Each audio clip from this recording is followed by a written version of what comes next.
He who is your Lord, the All-Merciful, cherisheth in his heart the desire of beholding the entire human race as one soul and one body. Baha'u'llah.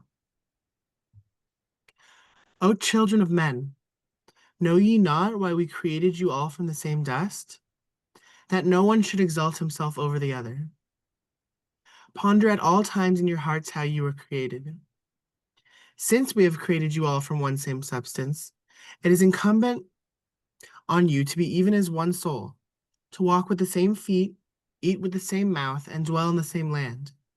That from your inmost being, by your deeds and actions, the signs of oneness and the essence of detachment may be made manifest.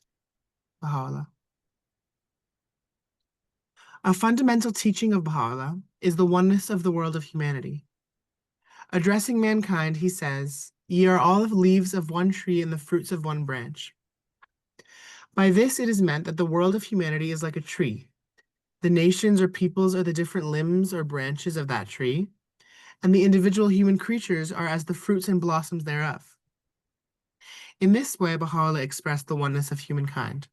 Whereas in all religious teachings of the past, the human world has been represented as divided into two parts, one known as the people of the Book of God, or the pure tree, and the other the people of infidelity and error, or the evil tree. The former were considered as belonging to the faithful, and the others to the hosts of the irreligious and infidel. One part of humanity the recipients of divine mercy, and the other the object of the wrath of their Creator. His Holiness Baha'u'llah removed this by proclaiming the oneness of the world of humanity. Abdul Baha.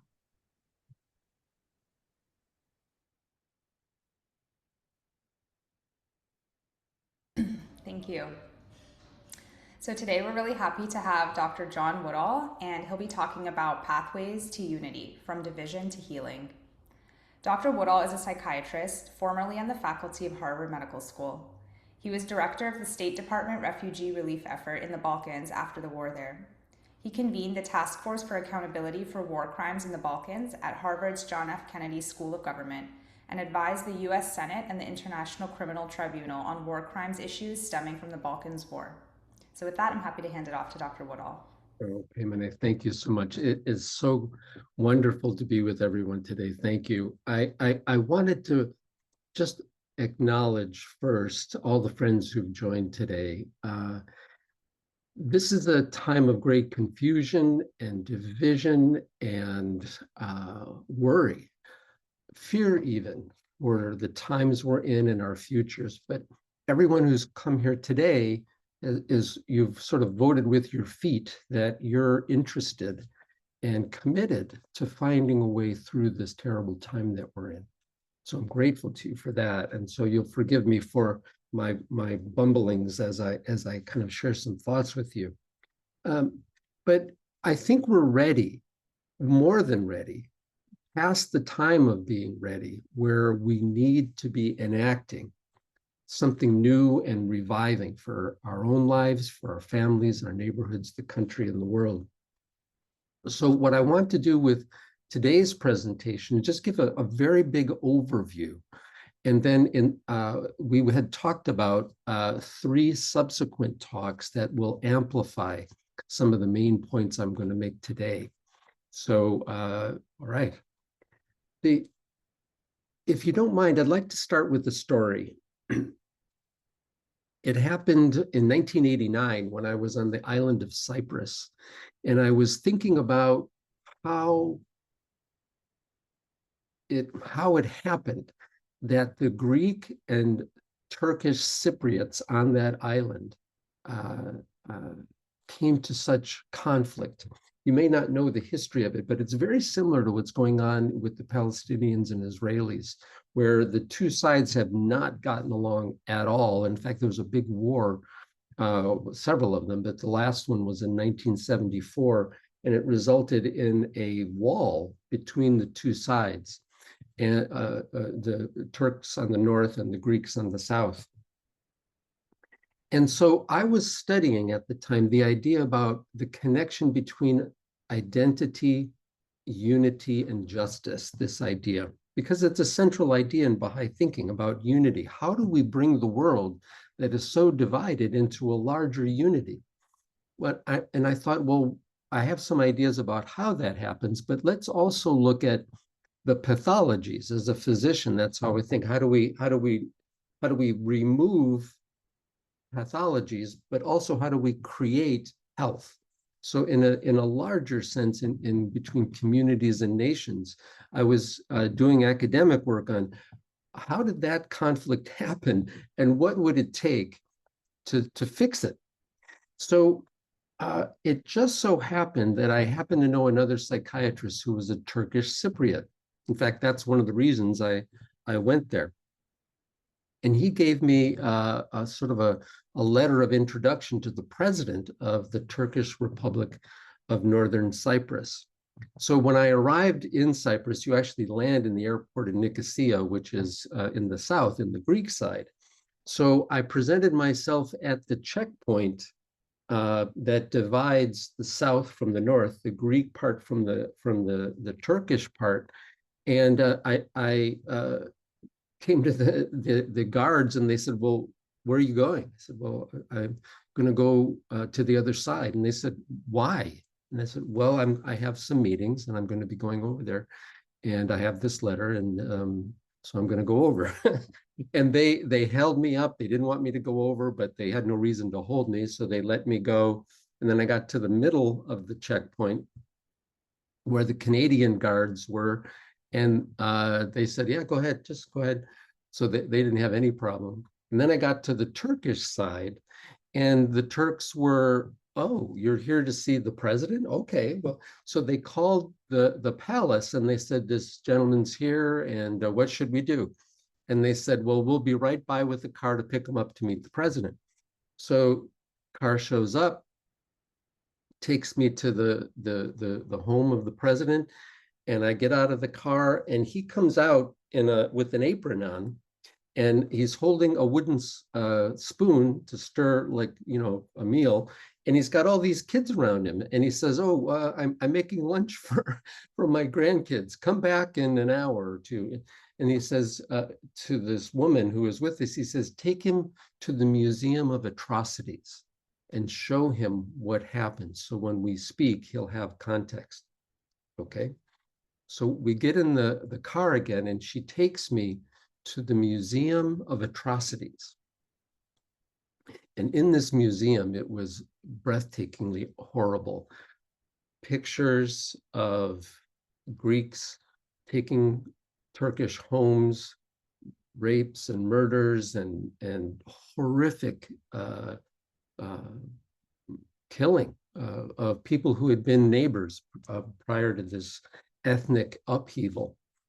And it was just utterly heartbreaking to watch this. So when we finished, we went to a cafe next door, and we're drinking this delicious Turkish coffee. And she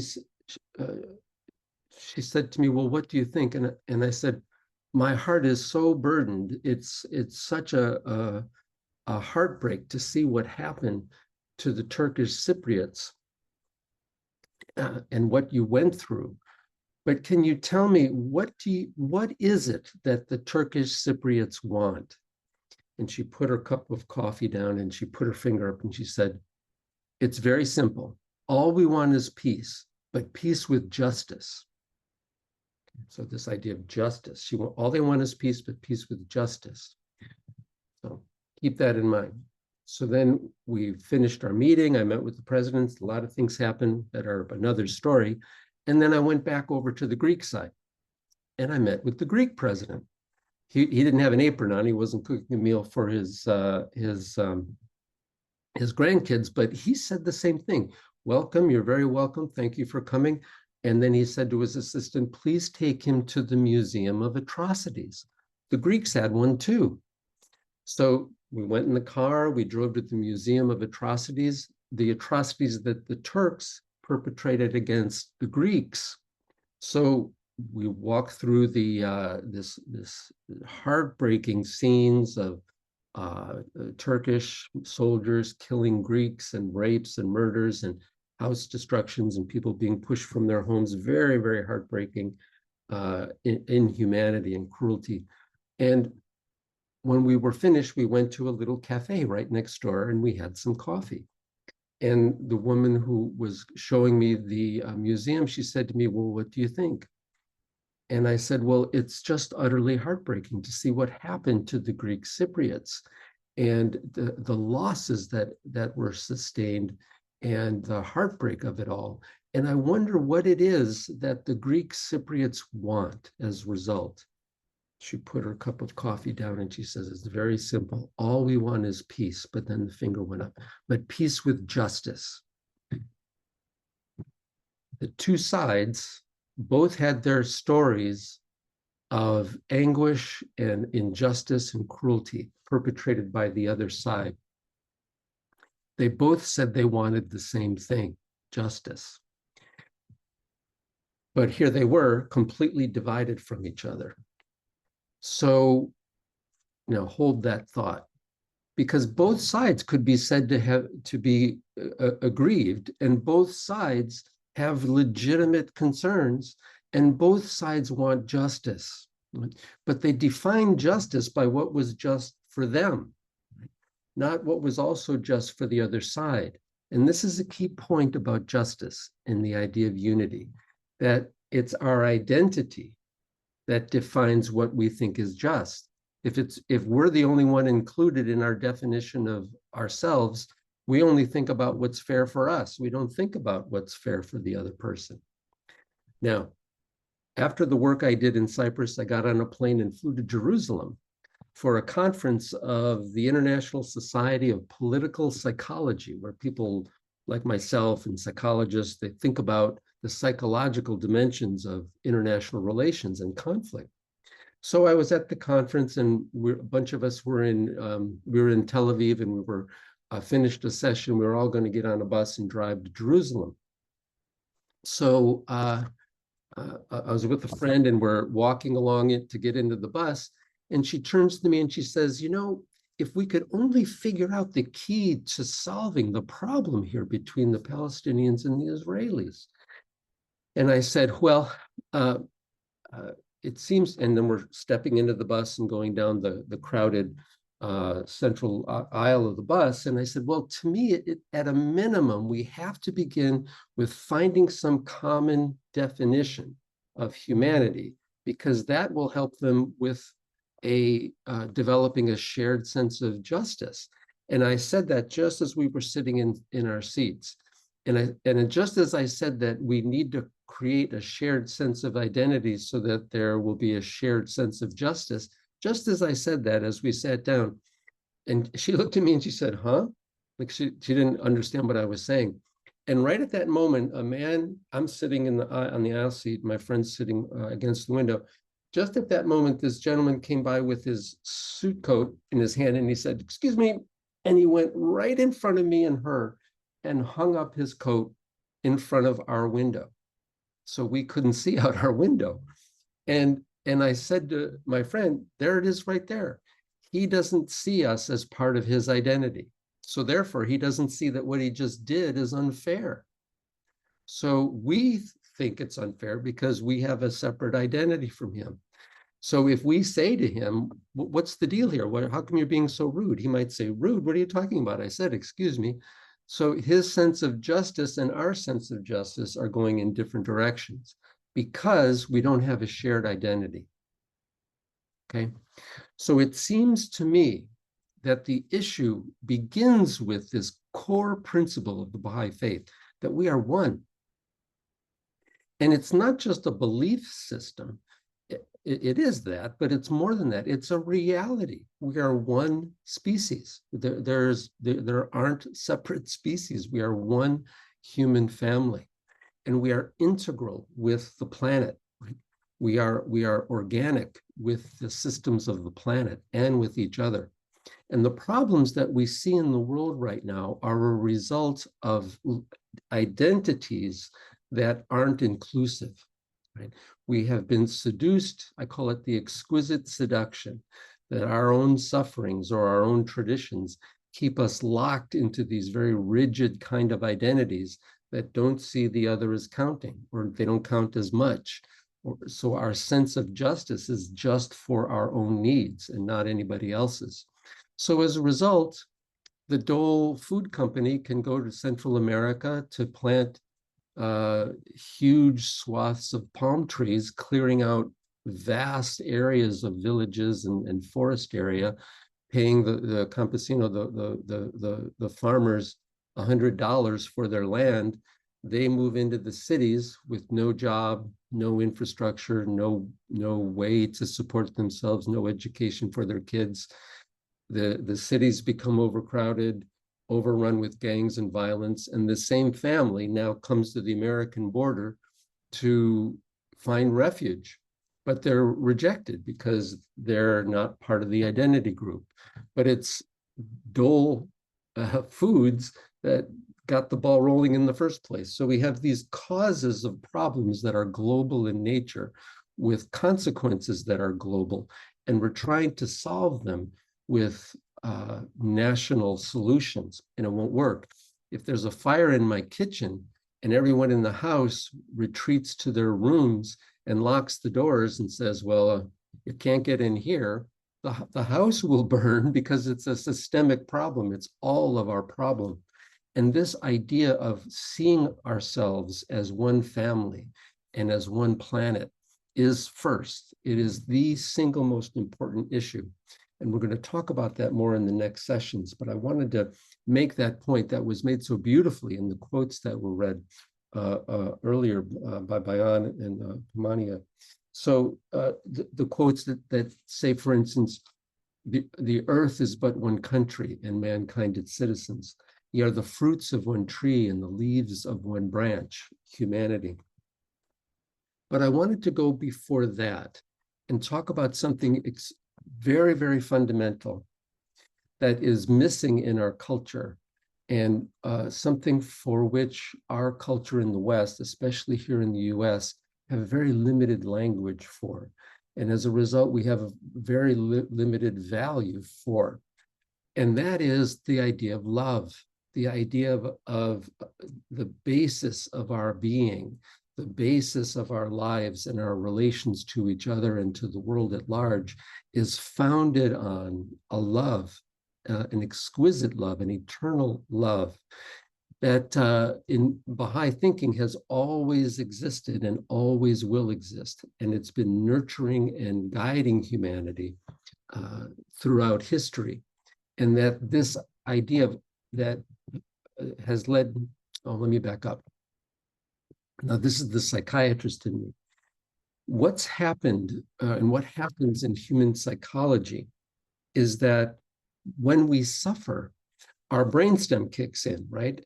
And we fall into the fight or flight mechanism where adrenaline pumps through our system, our shoulders go up, our muscles get tight, our eyes open up, heart beats faster, our respirations increase, so that we can either fight the threat or run from it, right? So, and then from the brainstem, that adrenaline goes to the midbrain that then picks emotions that can go with that desire to fight or flee. So it selects emotions that will help that. So it selects the emotion of anger so that you can fight, or it selects the emotion of fear so you can run. And the sister of fear, which is anxiety. So now those become filters that we perceive the world through. We're not quite sure if we're safe. We're not quite sure if people are treating us fairly. We're not quite sure if what we're saying is being used against us, or if the way we're interacting is making us vulnerable in some way. So then our interactions become, well, affected by this core sense of threat in the world. Now, that's one psychological constellation. There are others, but it's to make the point that what God intends for us and what the spiritual path is about is quieting that instinctual response to the world and replacing fear and anger and that drive of adrenaline for survival, replacing that with love, replacing it with the motivation of love and the experience of love, not only within oneself, but between ourselves and others, so that, and the planet and the systems of the planet and the other living beings on the planet. And this is completely impossible to us as long as we're driven by this idea of survival. Again, because the survival ability, and I took you through kind of the brain context of it, from brainstem, midbrain cortex, from physical responses, emotional and memory responses, and cortical thinking responses and perceptual responses. But then that then moves into society, where we then consolidate identities, right? I'm Black, I'm white, I'm Catholic, I'm Jewish, I'm Australian, I'm Iranian. So these identity groups become the environments that we then live our lives through, because we feel safe there. Right? But then anyone else is considered foreign and potentially a threat. And this is what Baha'u'llah said, it's time, that time is over. And all of the isms that we see in the world today, all the problems we see in the world today, can be traced back to clinging to some ism that is a result of unsuccessful suffering, you could say. It's a result of unsuccessfully navigating the trials of life, where we've come to the conclusion that we need to be either angry or resentful, or fearful and withdrawn from the world in some way. And that our only solution is finding some kind of rigid identity to fall into, whether it's just us, where we're very isolated, or our group that we think are okay and nobody else is, so that us and them thinking is the result of not living in a culture and an individual life that is motivated by something bigger. And I actually want to talk about love now, and put it in the context of where we're headed. And in this culture, and as a psychiatrist, I'm not supposed to be talking about love, because that's too loosey-goosey. It's too, non-tangible. But the reality is that love is the matrix that the whole creation is based on. And it's the lack of the experience of love that feeds these fears and these angers that facilitate and fuel the divisiveness. So it's love that then quiets down the brainstem and allows us to think and feel in new ways. There's so many ways to describe that, which we're going to do in subsequent sessions. But I just put together just a couple of comments about love that I thought we would then use as a springboard for the next comments. These are quotes from Abdul Baha, who is the son of the founder of the Bahá'í Faith. He said, "What a power is love. It is the most wonderful, the greatest of all living powers. Love gives life to the lifeless. Love lights a flame in the heart that is cold. Love brings hope to the hopeless and gladdens the hearts of the sorrowful. In the world of existence, there is indeed no greater power than the power of love." And he says, "Know thou of a certainty that love is heaven's kindly light, the Holy Spirit's eternal breath that vivifieth the human soul," that means brings to life the human soul. "Love is the cause of God's revelation unto man, the vital bond inherent," this is a big one, "the vital bond inherent in accordance with the divine creation in the realities of things." So it's it's what holds the universe together. Love is the one means that ensureth true felicity both in this world and the next. Love is the light that guideth in darkness, the living link that uniteth God with man, that assureth the progress of every illumined soul. Love is the most great law that ruleth this mighty and heavenly cycle, the unique power that bindeth together the diverse elements of the material world. the unique power that bindeth together the diverse elements of this material world, the supreme magnetic force that directeth the movements of the spheres in the celestial realms. Love revealeth with unfailing and limitless power the mysteries latent in the universe. Love is the spirit of life under the adorned body of mankind, the establisher of true civilization in this mortal world, and the shedder of imperishable glory upon every high-minded race and nation. There's some remarkable comments in there about love being the thing that binds the creation together, that sets the course of the galaxies and the celestial spheres. Abdu'l-Baha says, well, we don't think of love that way. We think of falling in love, and we think of love songs, and we think of I love my parents and love my country. But this is something much more fundamental, that our nature is embedded in the matrix of love, and that is what the nature of the universe is.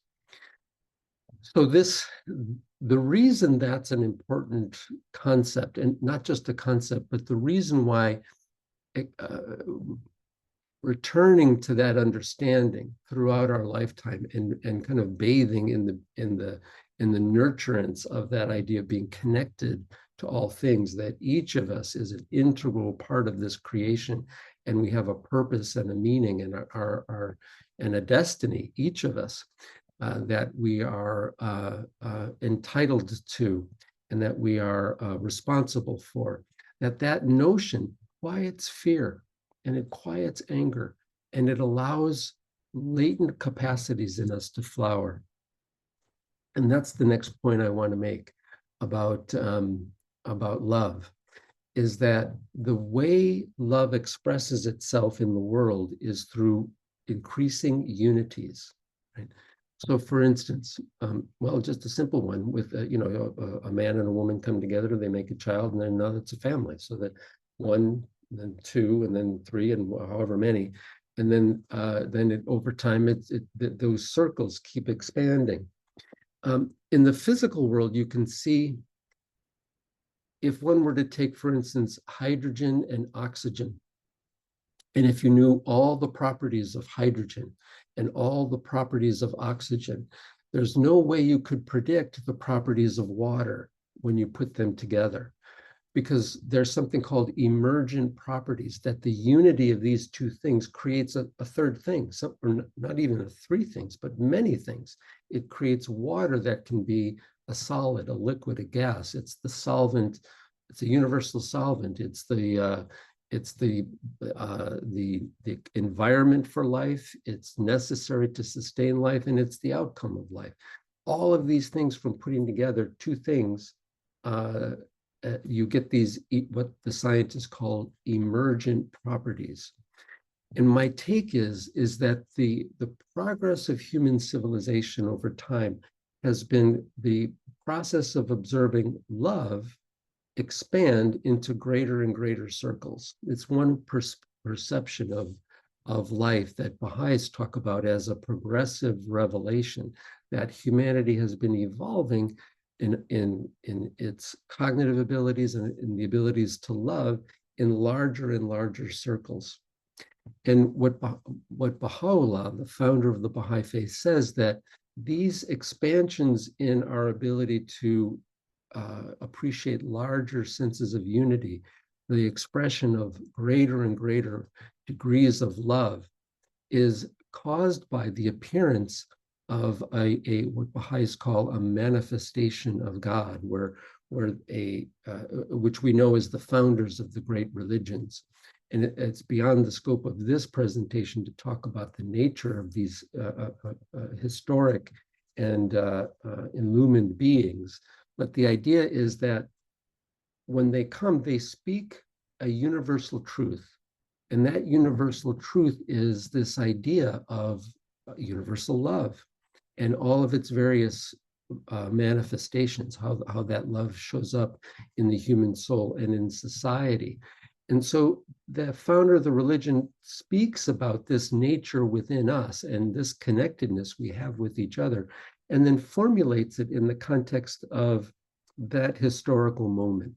So for instance, Abraham put it together in the idea that this tribe is one and we are united, and God is favoring us, right? And then in the time of Moses, after this love had grown and the society had grown to 12 tribes, well, now Moses receives inspiration from God to give direction to 12 tribes, right? And receiving the favor of God. And then when Jesus comes, he talks about a new covenant, a new teaching for a new age, and he describes Gentiles and how to treat them, which is again an expansion of the idea of this universal love. Now, importantly, if the disciples had said to Jesus, "Yes, beloved, I'm happy to love everyone, but can you tell us more about it?" And what he didn't say was, "Well, you should love the Buddhists and the Incas and the Eskimos and the Tartars and the because nobody knew what those were, right? The world was very small. So he said, "I have many things to say to you, but you cannot bear them," right? Not that he didn't know. It's that the message he had was for a time. And so he said, there'll be another who will come, who will unfold this more when you're ready. So Muhammad comes, and the birth of the first idea of a nation happens. So we're still, though, in these limited identities. We're growing in these concentric circles of identity, but still a planetary idea is not part of the teachings, or not the core element of the teachings. It's alluded to as something that mankind will achieve when it's ready, when a humanity has come to the point of understanding that we are one people. And this is the message of Baha'u'llah.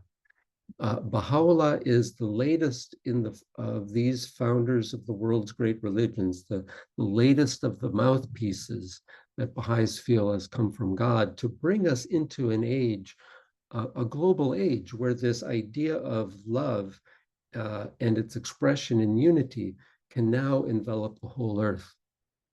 And Baha'is call this process of this everlasting, this eternal love that's moving through civilizations and teaching and uplifting humanity and uniting it for the generation of culture and the arts and sciences.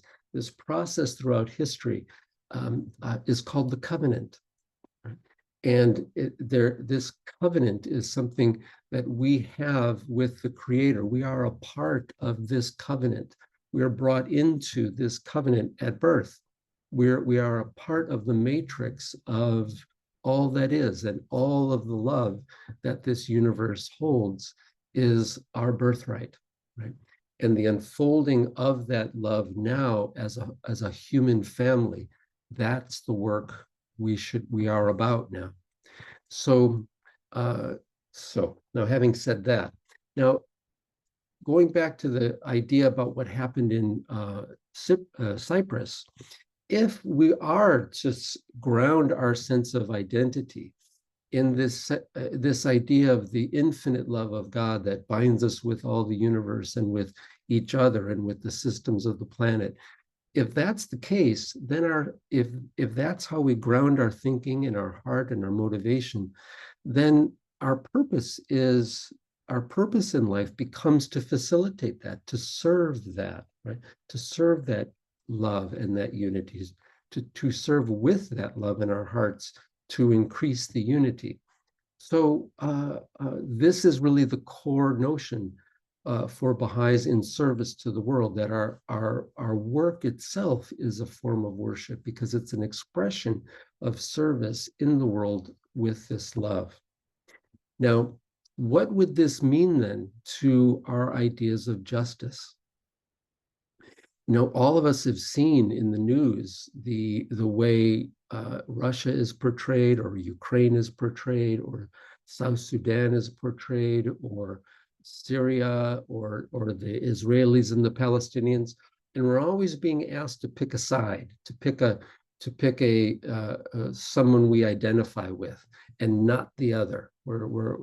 This is kind of the tone of social media and political leaders who are I think, more interested in acquiring power than solving problems. Because if they were interested in solving problems, they'd be speaking in ways that unite us, so that we could have a common sense of what is fair, what is just.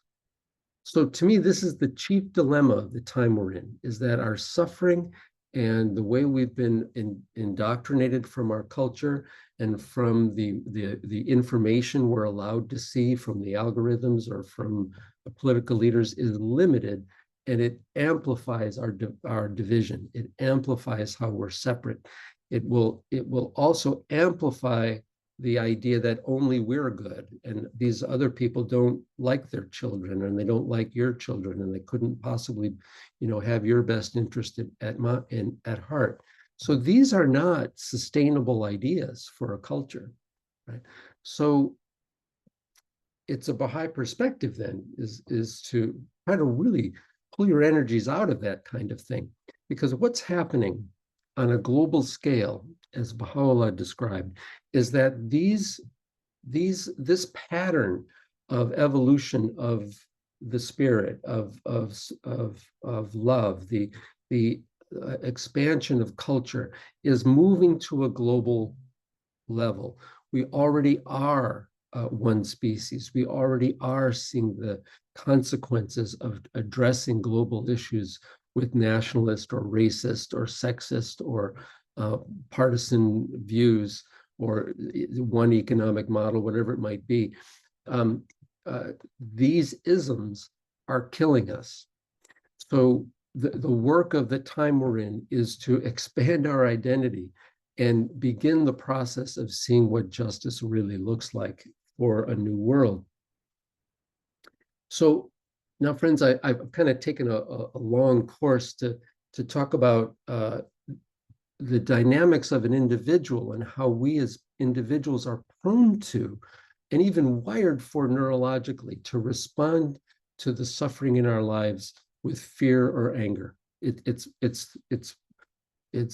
kneaded into our neural networks. It's the way we have survived for millennia, is to have this fight or flight response, so that it's the fittest survives, right?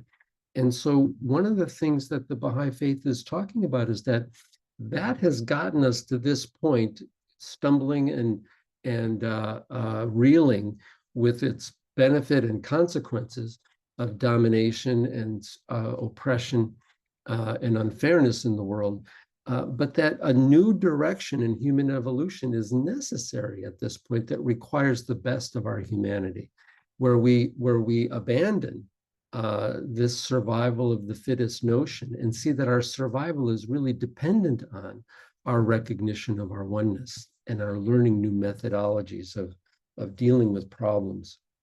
So what we're going to do in the next 3 sessions is we're going to talk in more depth about the idea of unity, right? How do we establish it in our own heart, with our own family members, with our loved ones, our spouses, our partners, our children, our extended family, our neighbors, our community? How can we rethink our connection to others? Now, just as an aside, as a psychiatrist, every single day I run into very good people who are my patients, who are broken in that their suffering is not either seen or understood or comforted by those closest to them, not with any malice necessarily, but it's just not what our culture does. We don't embrace those who suffer and help them recover and make sure they know that even in their suffering, they're not alone. We don't do that in this Western European derived culture. Well, a lot of other cultures know how to do that, right? So I see the psychological consequences all the time. Just a quick example: a nurse who I'm treating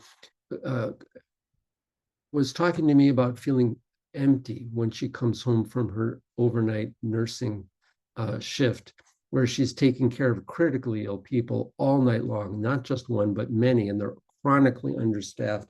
So she's always working at 120%, and giving of herself and sacrificing her time and her physical energy and her resources to help people. And then she goes home and her kids are at school, her husband's at work, and she's all alone. And then she feels empty. And so she thought it was a problem of hers. I said, no, it's just that you're working at such a high level, and then there's nothing there for you. You don't have a chance to reintegrate into the family. There's no kind of method that has been used yet to kind of, nurture you and welcome you back into the family. So this isn't the way Western culture thinks, but we need to, right? And so thinking about our individual connectivity, my sense of connection to the world, despite what's happening to me, my connection to you, our connection to each other, these are things that we really need to get much better at, and our kids in particular, because increasingly our children are becoming hopeless. And again, in my practice, I obviously hear it all the time, but the division, the divisiveness, the lack of support, or the kind of connection that's made through social media or things that they should be doing to get to college, but not around this core notion that they are fundamentally a spiritual being that is connected to the whole universe, that there is this infinite love available to them, that these are concepts our culture does not nurture.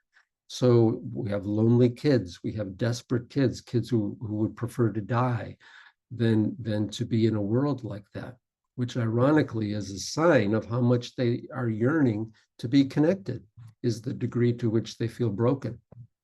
All right, friends, so what we're going to talk about next time is we're going to talk more about unity. And then the session after that, we're going to talk more about this idea of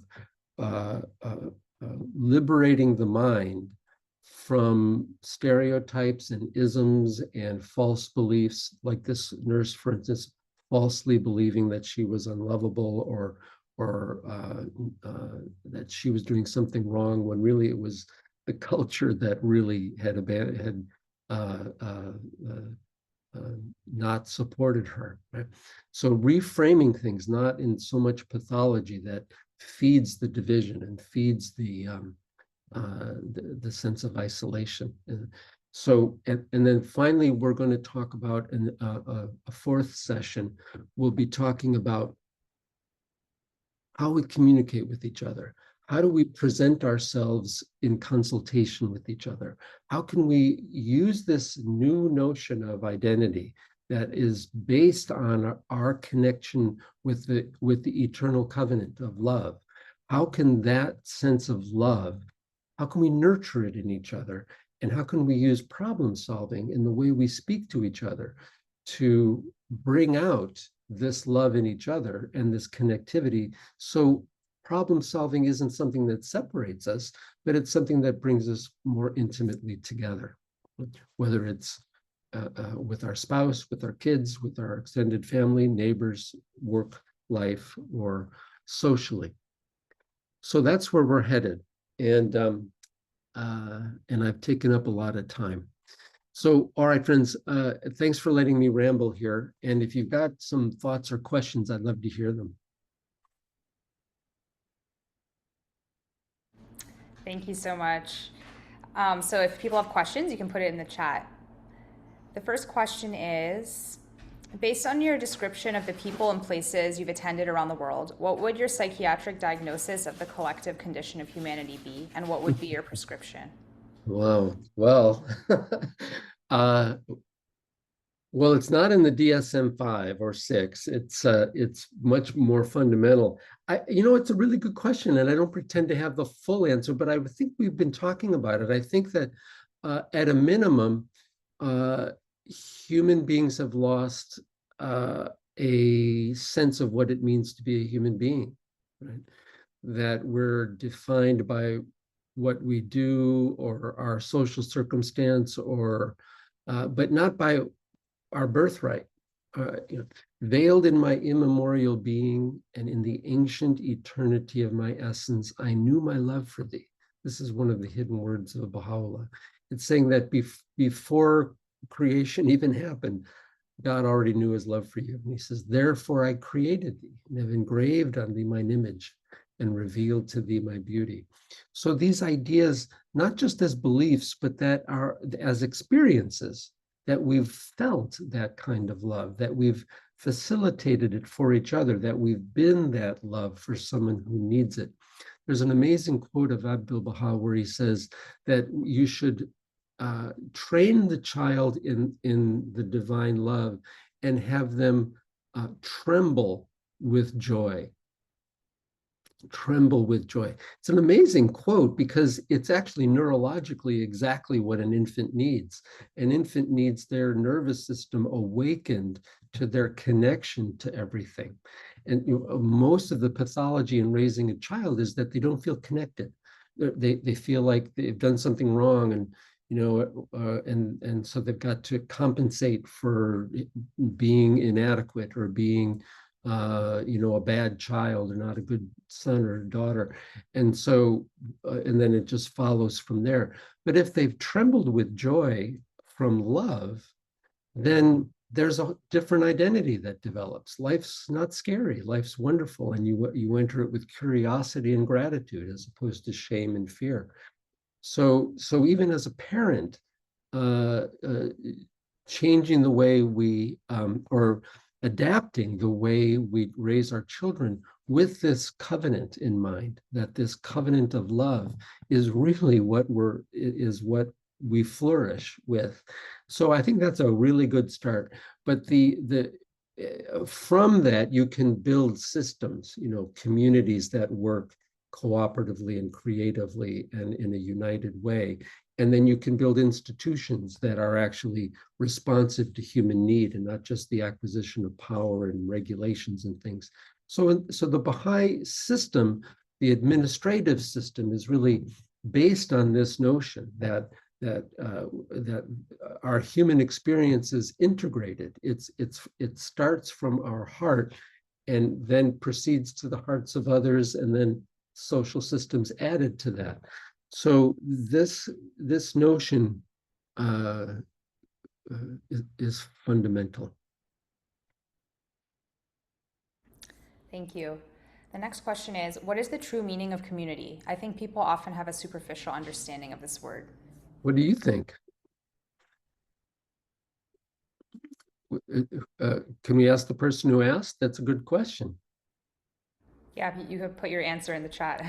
Oh, okay. All right. Yeah, let's get the chat and see what you say. Okay, we'll wait for that answer. Common unity. I like that. Yeah. The Native Americans have so much to tell us. Here's a community.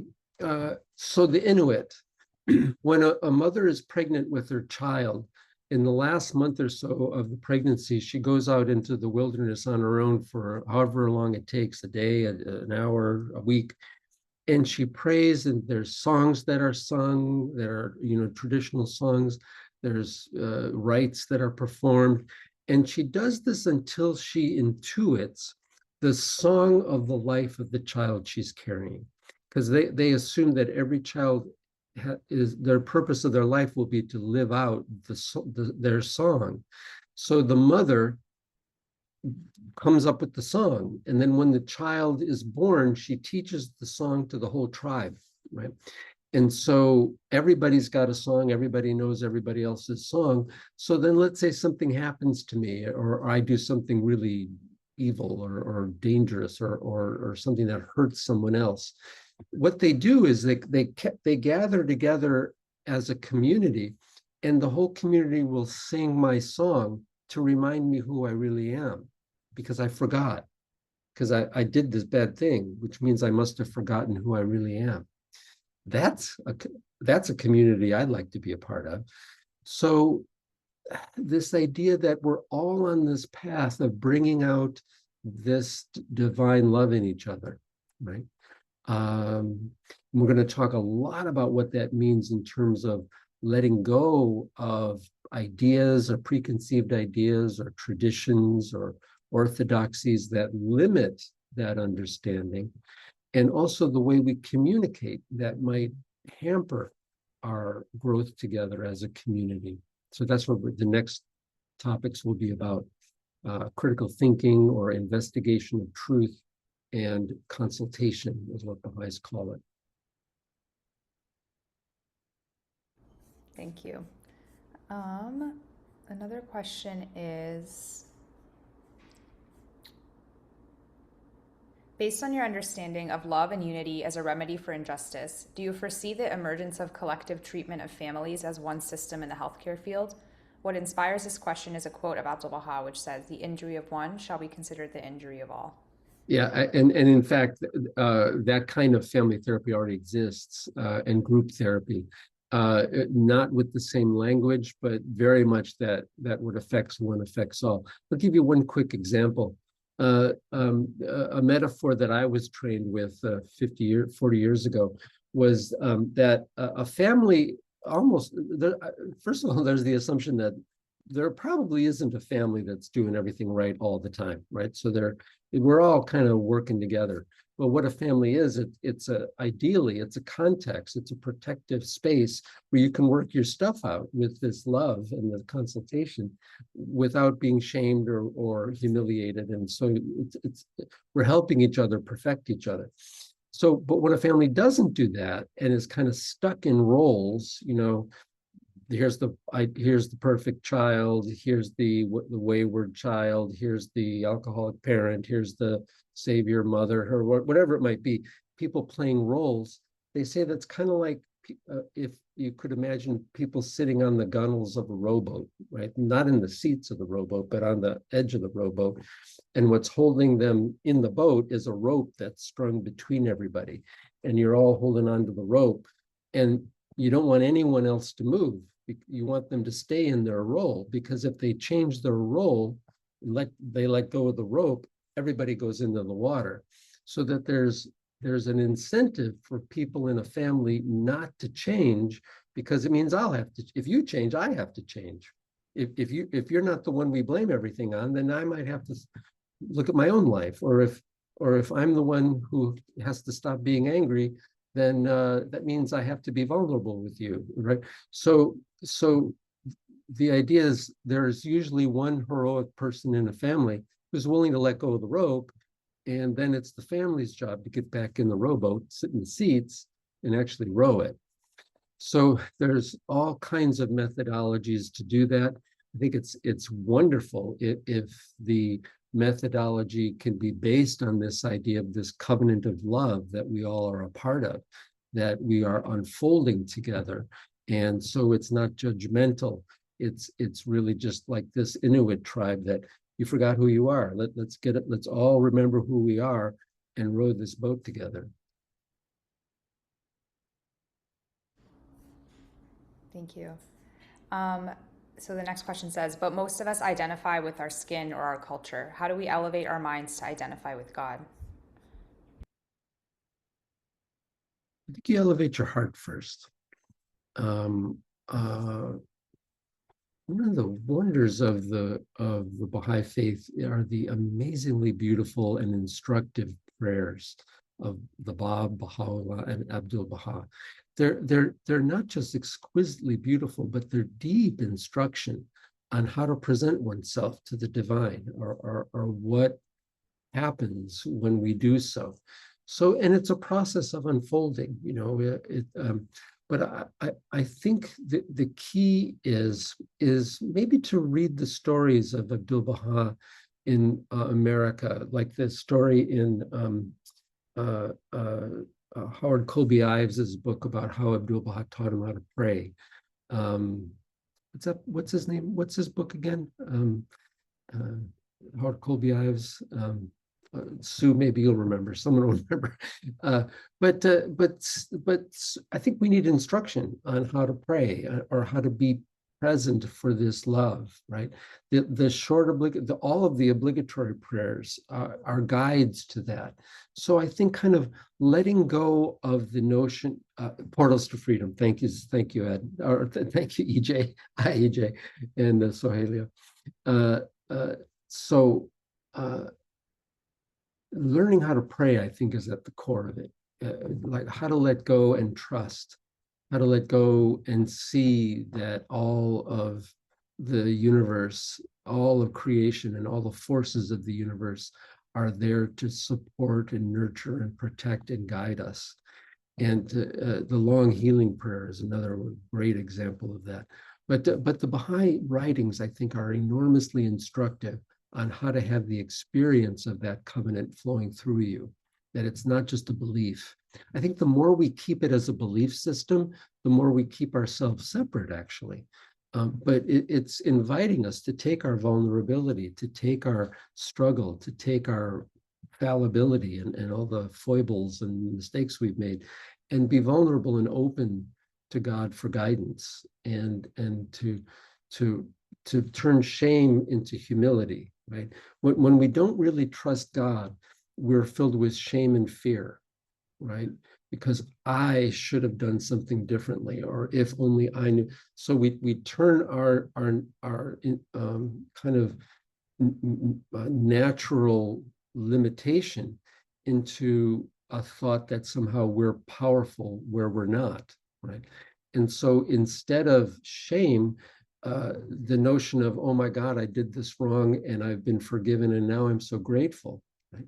So my gratitude is going to lead me to humility, and my humility will lead me to a more selfless service, right?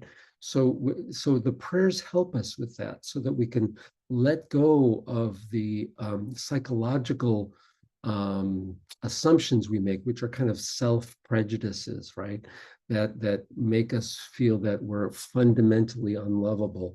I'm a Baha'i, or I'm a Christian or a Muslim, but I'm fundamentally unlovable.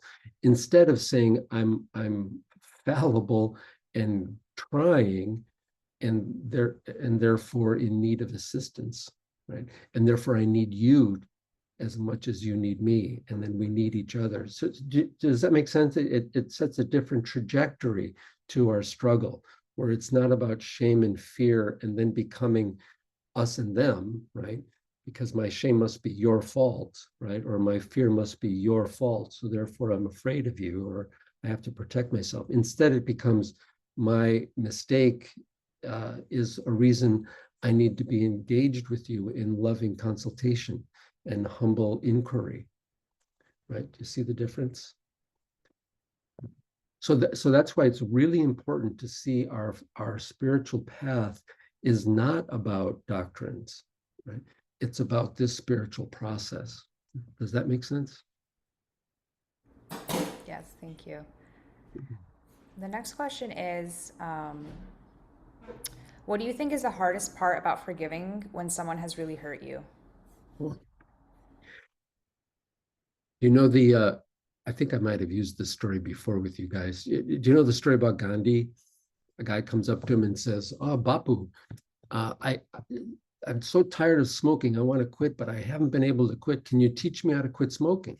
Gandhi says, "Yes, I can. I can teach you how to quit smoking, but you have to come back in a month." And the man says, "Well, why?" He says, "No, just come back in 30 days."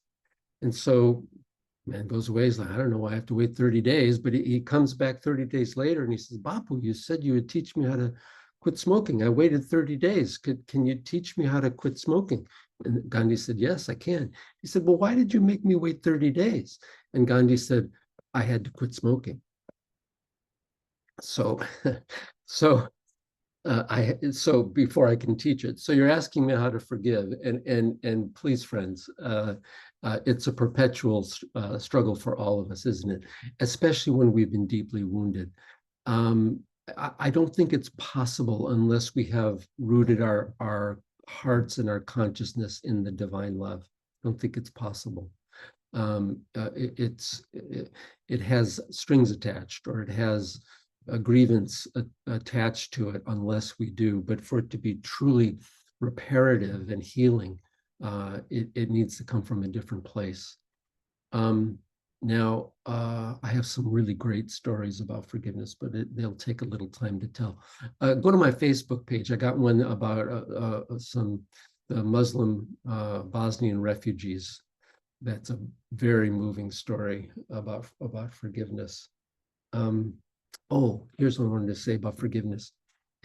When Baha'u'llah was in Akka, not too long after they got there, Muhammad Ali and the archbreaker of Baha'u'llah's covenant and Mirza Yahya, this whole crew was well, Yahya was in Cyprus, actually, speaking of Cyprus, but they were like plotting Baha'u'llah's death, saying all sorts of things about Abdul Baha to get him crucified and all this stuff. And it was horrible. And these covenant breakers killed one of the Baha'is. And there was a trial, and the Baha'is who were witness were called to the court, and they pleaded with the judge to forgive the assailants. And Baha'u'llah wrote, "My religion has been born today," or words to that effect, is that the teachings have taken root, that they're willing to forgive their enemy.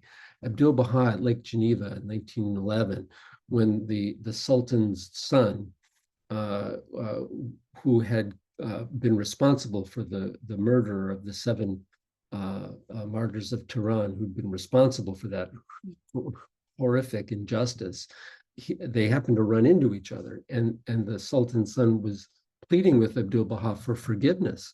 And Abdul Baha said, it was a long time ago. Let's have a meal together. And he said they became like friends after that. So, and in Abdul Baha's Will and Testament, he outlines the things that were done to him by the covenant breakers. And he says, I haven't told anybody, but I need to say it now to protect the covenant. And then he spends a page and a half or so pleading with God to forgive them, and pleading for God to bless their lives and to give them abundance, and to wash the earth of any kind of unhappiness for them. So, wow, right? So these are the goals. How we get there, I think it may very well be that it's one of the struggles that visits us until we really get it. And then it still visits us to see if we still get it. And in a time like this, when there's so much injustice and so much reactivity, where, let's say I've been hurt, therefore I do something, I might not even be thinking about it, but I say something or do something that's hurtful to someone else, and I feel justified because I was just hurt. So we can leave a trail of damage behind us. And all of this damage is feeding people's isolation and their tendency to become rigid themselves, where there's good guys and bad guys. So we really have to address the question of grounding ourselves in our deeper reality, in this covenant of love that Abdul Baha exemplifies, so that when we're hurt, we're not defined by it, right? Abdul Baha said the greatest prison is the prison of self. And boy, is that true. I got hotels on that one. All right, guys, sorry, what else? So someone asked, what does it mean to forgive? Does it mean we continue to interact with the person who causes harm? I think it's really an individual thing. Like Abdul Baha was, interactive with Zulu Sultan. Is that how you pronounce? The Shah's son who killed the 7 martyrs of Tehran. Abdul Baha interacted with him, and they had meals together. And so that's one thing. But there's examples of Abdul Baha saying, I can't be with my brother anymore, right? Baha'u'llah did. Even also, my brother, I can't even be with him anymore. He's heartbroken by it, but the damage, and I forgive him. I just can't be around him anymore. So I don't know that there's a single answer for that, but it's a challenge, isn't it? And I think we should respect the question and just bring as much love to it as we can, and maybe not be too prescriptive about it, because that might feel a little too judgmental, like if you're not doing one thing or another. Because Abdul Baha and Baha'u'llah, you can see they did both. I could be wrong about that. If someone has a better answer, I'd like to hear it. Forgive them, Father, for they know not what they do. Yeah. When we know better, we do better. Yeah, thank you, Sue. So the next question is, what about dialogue and interaction and communication, the give and take that is needed to remove that wall that we have built that makes Cyprus into Greeks and Turks? Yeah, well, in Baha'i consultation, it begins with prayer and the sense of giving yourself to the happiness of everyone else in the group, sacrificing yourself for their welfare. So it begins with a dissolution of identity, I'm here to be an agent of love and the unfoldment of those I'm with, right? So it starts from a very different place. It doesn't start from, you did these horrible things to me, now I've got to learn how to love you, right? That's a different place entirely, right? So it kind of depends on where we're beginning from. So one of the things, and I used to teach conflict resolution stuff, and it really became apparent that conflict resolution is different from consultation because they start at different places. It's possible for, let's say, two Baha'is to hurt each other. That happens all the time, I'm sure. Well, I know. But there's an underlying assumption about what to do about it, right? There's an underlying acceptance of the covenant that I know you have this connection to this divine love, and I'm trying also. So let's go back there and see if we can start over again and regroup. To build that in people who have hurt each other, who don't particularly feel connected to the covenant, this covenant of love, this divine love, you've got to find other things that are in common. Love for children, the hope for a better future for your people, or to honor someone who died, who so these are worthy things also, but you have to feed those things. Why would somebody be willing to do that? It's usually some underlying love that motivates that. So we keep falling back onto this idea about love. And my take is that in this culture, to become a Baha'i, you're already handicapped a bit because we don't relish sitting in the divine presence. We don't make space for or all the time. And I'm not saying all the time, but we don't maybe spend enough time grounding ourselves in the divine love. And Baha'u'llah says that in the Hidden Words. Where he says, commune with my spirit. This is the essence of my command. Anybody got that on the tip of their tongues?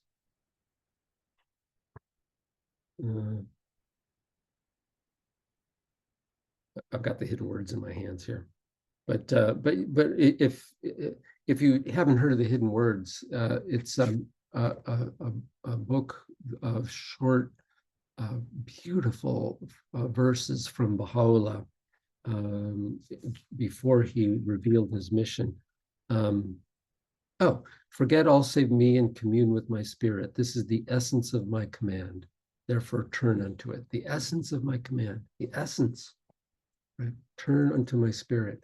So, we making space for that, oh my God, it's almost sunset, I got to say my prayer, right? And then, as opposed to like communing with the spirit. I think we need a whole lot more of that.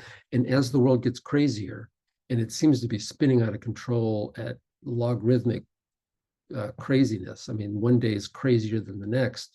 And unless we find a way to ground our inner being in that covenant, in that knowing that we are the recipient of divine grace at every second, with every breath, that we are recharged and protected in that providence, in God's providence, that his loving kindness is unfolding us according to a plan. Unless we really ground ourselves, not just in knowing that, but in keeping it as a visceral experience that we return to, that we're educated by and opened up by and strengthened by, we're very vulnerable to the forces that are well, not just vulnerable, we'll be eaten up by the forces all around us. It's going to get worse. Thank you. The next question is, how do we appeal to the better side of someone's nature? This comes up a lot when I'm talking to parents of teenagers. So, all right, here's an example. 17-year-old girl comes in, has been out with her friends, and she's crying, and she's really angry and slams the door and throws her phone at her brother and is screaming at her brother for, looking at her funny and stuff. And the parents are like, what the? And so, what's wrong, honey? What happened? Oh, just leave me alone, and slams the door and I hate you, or all that stuff. And then when she comes out maybe a little bit later, says, sweetie, what's going on? What's wrong? And oh, my friend, I told them something, and after maybe hours of coaxing them, I told my friend something, and it was just a secret for the two of us, but she told all these people, and now it's all over the internet, and I've been humiliated, and I can't ever go back to school again, and I hate her, right? Stuff like that. So you say, I am so proud of you, because you just showed me how much you value trust, because you wouldn't have this reaction if you were untrustworthy, right? So there's something about you that, of course, you're hurt by this because she violated your trust, but you are you're the kind of person who will be a good friend because you value trust. And also you value honesty. And she was kind of not honest when she did this, right? She violated not only your trust, but she kind of lied a little bit about what you said. So that tells me I'm just so proud of you to know that you're trustworthy and you value trust, you value honesty, and you're a loving person who's trying to grow. That's why you shared that in the first place, because you're trying to figure out a way through this. I'm so proud of you, because so many people don't. So many people just get angry, or they don't have the courage to try to confront a problem like that. Now, is that a complete answer? No, but what it does is it reframes, right? It reframes. It's not about just what these people did, but that it demonstrated strengths or strengths of character. You can do something like that with someone who wants to argue with you. You can say, well, you have an insightful ability. You can really look at detail in an interesting way. I mean, I see it this way, but I sure see your abilities. You don't have to even talk about what they're saying. You talk about the strength underlying what they're saying. And oftentimes you have to sort through not just 9 things to get to the 1, but you have to sort through 30 to get to a half. But it's the search that is where a change can happen. It happens on Facebook all the time, where people, as soon as you say something, it's like, and I just say stuff like, wow, yeah, enlighten me more, tell me more about what did I get wrong, and or you really have a lot of passion, and just not be caught up in the divisiveness, but and then invariably there's silence, because you kind of shake their game. They're like, what? You mean you weren't offended, or you didn't come back at me, or right? So anyway, there's that. Thank you.